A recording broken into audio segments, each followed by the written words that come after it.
Hello students, welcome to our YouTube channel maths से लेके पांचाल। बच्चों, हम आज की क्लास में अपने 3 कैटेगरी वाले क्वेश्चंस की शुरुआत करेंगे। ठीक है, यानी कि आज से ही हमारे इस चैनल पर जो भी आपकी क्लासेस आएगी वे इन तीनों कैटेगरी वाले क्वेश्चंस को कवर करेंगी। बच्चों, हम एक बार और रिवाइज कर लेते हैं कि जो हमारे 3 कैटेगरी वाले क्वेश्चंस हैं वे कौन कौन से क्वेश्चंस को कवर करेंगे। पहला हमारा बनता है एनसीईआरटी क्वेश्चंस, दूसरे हमारे बनते हैं पीवाईक्यूज यानी कि प्रीवियस ईयर्स के क्वेश्चंस, और तीसरे हमारे बन जाते हैं यानी कि इन दोनों कैटेगरी वाले क्वेश्चंस को छोड़कर हमारे कुछ इंपॉर्टेंट क्वेश्चंस बन जाते हैं, तो हम उनको भी पढ़ लेंगे। ठीक है बच्चों, तो आइए बढ़ते हैं अपनी पहली क्लास की ओर।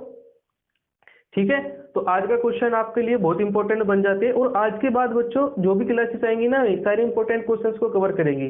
तो इन वीडियोस को, इन क्लासेस को अच्छे से देखा करो। ठीक है, ताकि आपको एक आइडिया लग जाएगा कि हमारे बोर्ड एग्जाम में किस तरीके के क्वेश्चंस पूछे जाते हैं और क्या लेवल हमारे बोर्ड एग्जाम का रहता है। ठीक है, तो आइए अब हम बढ़ते हैं अपने पहले क्वेश्चन। बच्चों, आपको पहला क्वेश्चन आपकी स्क्रीन पर दिखाई दे रहा होगा, जिसमें हमें दे रखा है 3 tan थीटा इक्वल्स टू 4। ठीक है, और इसमें बच्चों पूछ रखा है 3 sin theta plus 2 cos theta upon 3 sin theta minus 2 cos theta. बच्चों, इसमें बच्चों की क्या आदत रहती है कि जो हमारे पास में गिवन तो ये हमारा और फाइंड ये करना है। बच्चों का क्या मोटिव रहता है कि जो हमारे पास में जो फाइंड दिया है ना, इसको हम tan थीटा बनाने की कोशिश करते हैं और हो भी जाता है। ठीक है, कैसे? cos थीटा का हम भाग करते हैं। ठीक है, ऊपर भी नीचे भी, तो यहाँ पर आपका 3 tan थीटा प्लस 2 बन जाएगा, यहाँ पर 3 tan थीटा माइनस 2। लेकिन बच्चों यहाँ पर एक बात और देखो, यदि हम tan थीटा को ऐसे भी तो लिख सकते हैं sin theta upon cos theta equals to 4, तो 3 sin थीटा हमारा क्या बन जाएगा इक्वल्स टू 4 cos थीटा। ठीक है, जो पहले मैंने बताया था कि sin थीटा को tan थीटा हम बना लेते हैं वो तो आपको पता होगा, लेकिन बच्चों इस क्वेश्चन को हम इस तरीके से भी कर सकते हैं। ठीक है, जो हमारी आदत रहती है उससे थोड़ा और अच्छे से समझो। अब देखो बच्चों, 3 sin थीटा यहाँ पर भी लिखा है और 3 sin थीटा हमारा यहाँ पर भी लिखा है, तो हम 3 sin थीटा को 4 cos थीटा लिख सकते हैं क्या? जब 4 cos थीटा आपका 2 cos थीटा में ऐड होगा तो हमारा क्या बन जाएगा 6 cos थीटा, और नीचे क्या बन जाएगा हमारा 4 cos theta minus 2 cos theta यानी कि 2 cos थीटा। इससे ये जाएगा, आंसर क्या आएगा आपका 3। ऐसे भी आपका 3 आएगा।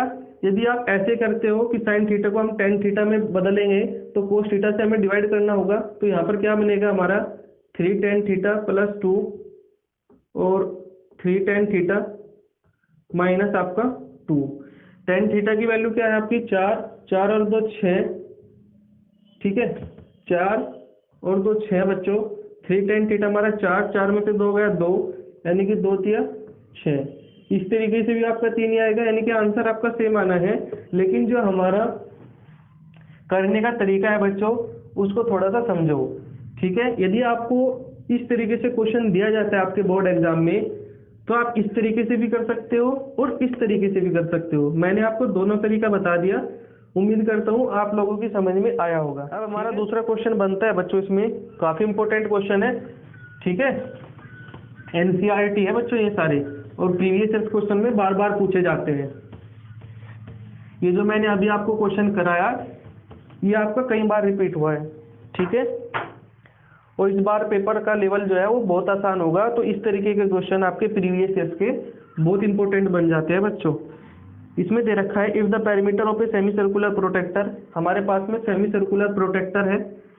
आपको ये वर्ड याद रखना है, सेमी सर्कुलर यानी कि सर्किल का आधा। अब आगे इसमें प्रोटेक्टर दे रखा है, कुछ और दे रखा है, कोई फिगर दे रखी है, कोई बिल्डिंग दे दी, उससे हमें कोई मतलब नहीं है। बस हमारे जो फॉर्मूले लगेंगे यहाँ पर वो सर्कल वाले लगेंगे, और सर्कल का भी आधे वाला, कौन सा? सेमी सर्कल वाला। ठीक है, इसने कहा if the perimeter of a semicircular protractor is 72 centimetre, इसकी रेडियस बतानी है पेरीमीटर। ठीक है, पूरे सर्किल का सरकमफ्रेंस क्या होता है 2 पाई r, इसको हम सरकमफ्रेंस भी लिख सकते हैं पूरे सर्किल की, और पूरे सर्किल का आप इसको पेरीमीटर भी लिख सकते हो। लिख सकते हो कि नहीं लिख सकते हो? लिख सकते हो बच्चों। ठीक है, अब ये तो पूरे सर्किल का सरकमफ्रेंस है यानी कि पूरे सर्किल का पेरीमीटर है, लेकिन हमारे पास में इसमें सेमी सर्कुलर फिगर है, तो इसका आधा करेंगे, क्या होगा पाई r, ये तो यहाँ तक होगा। और बच्चों हमारा पेरीमीटर क्या कहता है, यदि हमारे पास में कोई भी फिगर है तो उसके चारों साइड का सम, उसकी सारी साइड का सम, कहने का मतलब उसकी सारी साइड का सम। मैंने पहली बार के में बोला था 4 साइड का सम, यानी कि जब भी हमारे पास में इस तरीके की फिगर हो, कौन सी फिगर हो, क्वाड्रिलेटरल। क्वाड्रिलेटरल में आपकी सारी फिगर बन जाती है, रेक्टेंगल, स्क्वायर, रोम्बस, काइट, सब। ठीक है, आप इसको क्वाड्रिलेटरल भी कह सकते हो। ठीक है बच्चों, अब हमारे पास में कोई भी क्वाड्रिलेटरल आए उसके सारी साइड का सम हमारा पेरीमीटर कहलाता है। ठीक है, ये भी, ये भी, ये भी और ये भी। अब इसमें बाहर वाले का तो ले लिया हमने पेरीमीटर, ये तो ऐड हो गया। अब ये बच गया बच्चों, ये हमारी क्या है, आर, ये भी हमारी क्या है बच्चों, आर। तो ये कितना हो गया, 2r। तो जब हमारा कंप्लीट पेरीमीटर की बात करेंगे सेमी सर्कल की, तो पाई आर सरकमफ्रेंस का आधा, और इसमें 2r किसके बराबर है बच्चों, 72 सेंटीमीटर। अब इसको सोल्व कर लेना, आपका आंसर आ जाएगा। ठीक है, मेरा जो पढ़ाने का तरीका होता है बच्चों यही होता है, आपको मैं आइडिया दे देता हूँ, आपको मैं सॉल्यूशन करने का तरीका बता देता हूँ, अच्छे से समझा देता हूँ। अब आप इसको घर पर सोल्व करना ताकि आपकी कैलकुलेशन भी अच्छी हो। ठीक है, तो इतना याद रखो, पेरीमीटर जो होता है सेमी सर्कल का, तो या तो इसको याद करके जाओ कि पाई आर प्लस 2r होता है, या वहां पर भी इस तरीके से देख सकते हो आप। ठीक है बच्चों, अब हमारा नेक्स्ट क्वेश्चन आता है बच्चों, ट्रिग्नोमेट्री चैप्टर में एग्जामिनर यहाँ से क्वेश्चन पूछना ज्यादा पसंद करते हैं। ठीक है, यानी कि आपके प्रूफ वाले क्वेश्चन जिसमें आपकी ट्रिग्नोमेट्री आइडेंटिटी यूज होती है।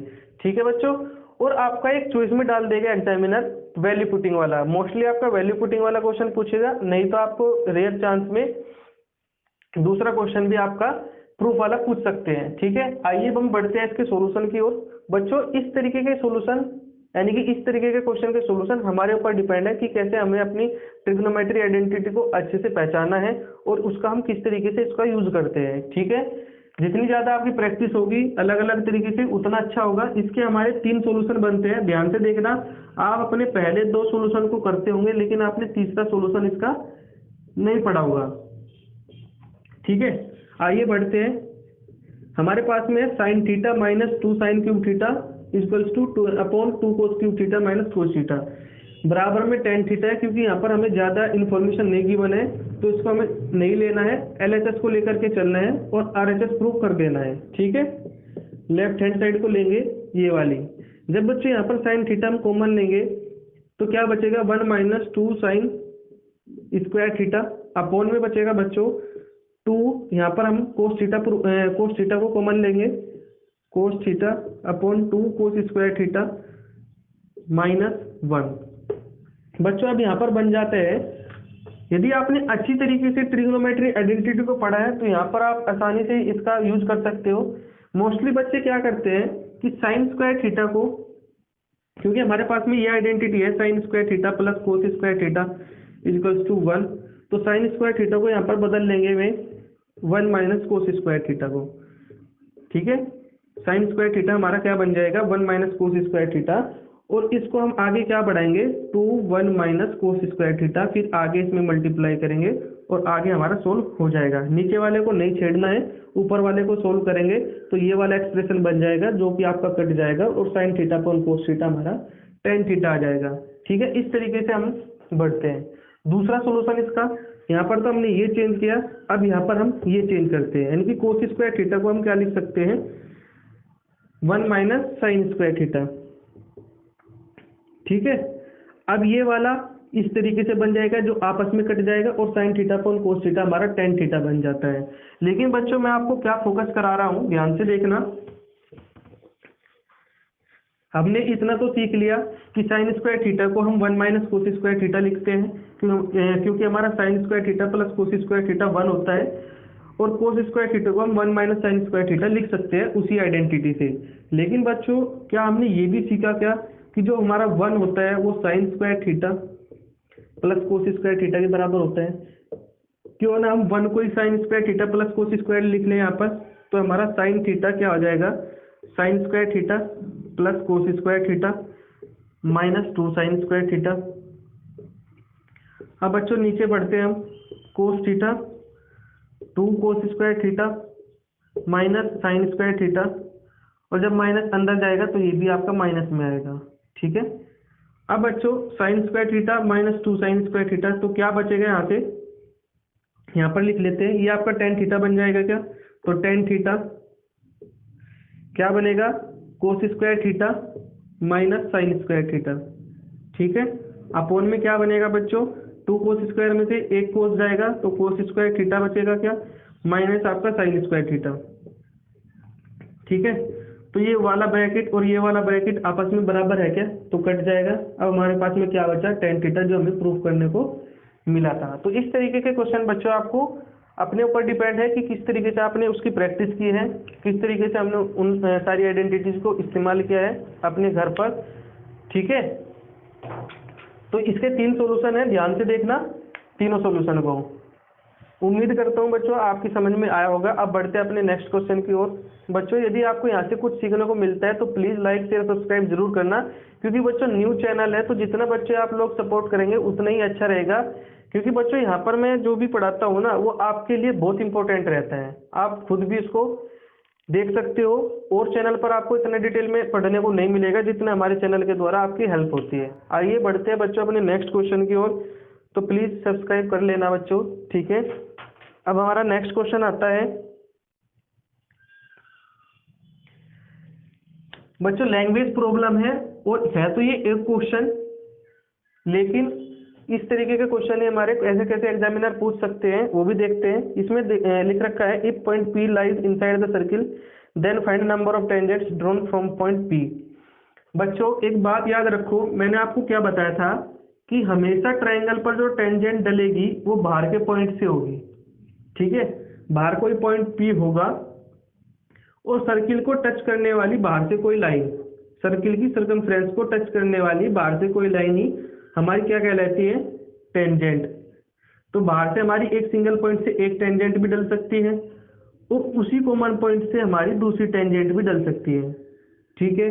यदि हमारे पास में कोई पॉइंट आए अंदर, P पॉइंट, कुछ भी नाम दे सकते हैं, ठीक है। यहाँ से इस पर यदि हम टेंजेंट डालते हैं तो कोई भी टेंजेंट हमारी सर्किल के अंदर से सर्कल पर नहीं डलती, जो भी टेंजेंट डलेगी हमारी सर्किल के बाहर से डलेगी और उसकी सर्कमफ्रेंस पर डलेगी, ठीक है। तो याद रखना सर्किल के अंदर से सर्किल पर कोई भी टेंजेंट नहीं डलती, 0 टेंजेंट डलेगी, इसका आंसर है 0। और यदि हमारा कोई मतलब आगे हमारा कोई क्वेश्चन बनता है कि बाहर कोई कॉमन पॉइंट से सर्किल पर कितनी टेंजेंट डल सकती है, तो हमारी मैक्सिमम 2 डलेगी। कितनी डलेगी बच्चों, 2, याद रखो, ठीक है। 1 देगा तो 1 डलेगी, ऑप्शन में 1 दे रखा है तो 1, 3 दे रखा है तो 3 नहीं। यदि हमारे ऑप्शन बच्चे याद रखो इस तरीके से बनते हैं तो 1 सही होगा, इस तरीके से दे रखे हैं तो 2 सही होगा, ठीक है। बस यही आपको याद रखना है। अब हमारा नेक्स्ट क्वेश्चन बच्चों, अब हमारा यहाँ पर एक बोर्ड एग्जाम में बहुत इंपॉर्टेंट क्वेश्चन बनता है सर्किल चैप्टर की ओर से, जो आपको अपनी स्क्रीन पर दिखाई दे रहा होगा। इसमें बच्चों दे रखा है, ध्यान से समझना, आपका प्रीवियस के क्वेश्चन भी है ये और आपका क्या है एनसीईआरटी क्वेश्चन भी। इसमें हमें दे रखा है कि हमारे पास में कोई सर्किल है और सर्किल की 2 पैरेलल टेंजेंट है, मान लीजिए कुछ इस तरीके से है, ठीक है। इसका नाम PQ मान लेते हैं, इसका नाम मान लेते हैं RS। इस सर्किल को बाहर से टच करती है, ठीक है, जो हमारी टेंजेंट होती है। चलिए अब पॉइंट ऑफ कांटेक्ट आपको पता है क्या, ये होता है जहाँ पर टेंजेंट और सर्कल की सर्कमफ्रेंस आपस में टच करती है, तो उससे पास होने वाली, उन दोनों पॉइंट ऑफ कांटेक्ट से पास होने वाली कोई लाइन सेगमेंट वो सर्कल का डायमीटर होगी, यानी कि ये हमारा जो है डायमीटर प्रूव करना है AB, ठीक है बच्चों। ये हमारा सेंटर है यहाँ पर। अब हम इसमें कंस्ट्रक्शन करते हैं, ध्यान रखो। मान लीजिए जो हमारा CD है वो पैरेलल है PQ के, जो CD है वो पैरेलल है PQ के, और जो हमारा CD है वो पैरेलल है RB के, ठीक है। जो हमारी कंस्ट्रक्शन होती है वो हमारी डॉटेड लाइन से होती है क्या, याद रखना, ठीक है। अब ये इसके पैरेलल, ये इसके पैरेलल, तो ये आपस में पैरेलल होगी क्या, ठीक है बच्चों, याद रखना। अब मैंने आपको अच्छे से बताया है कि टेंजेंट और सर्कल की रेडियस के द्वारा बना हुआ एंगल हमारा 90 डिग्री होता है क्या, होता है, हमें पता है ये भी हमारा 90 डिग्री होगा, क्योंकि सर्कल की रेडियस और टेंजेंट के बीच में बना एंगल हमारा 90 डिग्री होता है, याद रखो।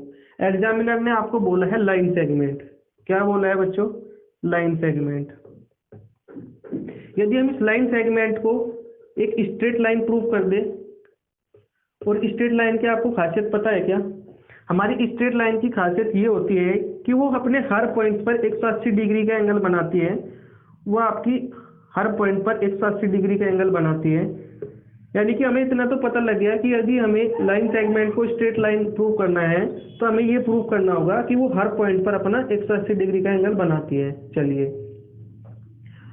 अब हमें ये भी पता है कि सर्किल के सेंटर से यदि कोई लाइन पास होती है, सर्किल के सेंटर से यदि कोई स्ट्रेट लाइन पास होती है, आई रिपीट, सर्किल के सेंटर से यदि कोई स्ट्रेट लाइन पास होती है, वो 180 डिग्री का यदि एंगल बनाती है, तो वही हमारा क्या होता है? डायमीटर।